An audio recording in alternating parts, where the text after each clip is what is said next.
start up with, I'd love to know your journey when you started graphic designing and how did it all pan out till we are here. So, give me a rough idea about Jennifer Hotani, who she was, and how graphic designing and animation world came up about into the metaverse. Yeah, sure. So I've been an artist since I was a little girl, since I was 5 years old, and then for my entire childhood, I grew up sketching, drawing things, and drew a lot of inspiration from movies and TV shows and sci-fi and fantasy genres. And then when I uh, turned 13, I knew like, oh, I really wanted to get into film industry in some way, and had that was first introduced to the idea of being a concept artist, and that's how I first found out that's the kind of role that you can get.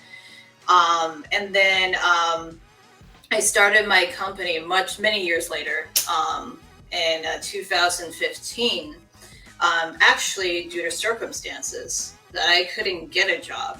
And I was working multiple dead end, very brutal jobs that weren't even related at all. Just dead end, stuff that I was like, felt this, just exhausted and used. And it's like, I just got to stop applying and, to hundreds of different, companies and all that. I'm just going to create my own path. And so I created my own company called Mint Print LLC in 2015.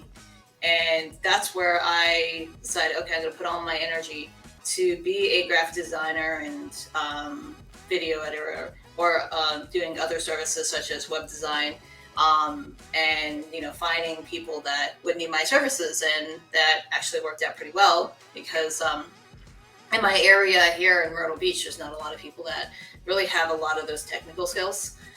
So I was able to find some people that really could use that extra help. And, over the last, like about 6 years or so, that built up a lot of good rapport, a lot of good reputation with some other larger companies. And I ended up providing like a lot of marketing needs in the end, and built up a lot of trust and doing like entire creative services packages for them. So that's where I ended up later on. And of course, that led me back to my passion. After a while, I was like, hey, I want to get back into film. And then my idea for Plover animation came up a couple of, or so years ago. And say, hey, I want to get back into, doing things that I was originally passionate about, which is the film and animation.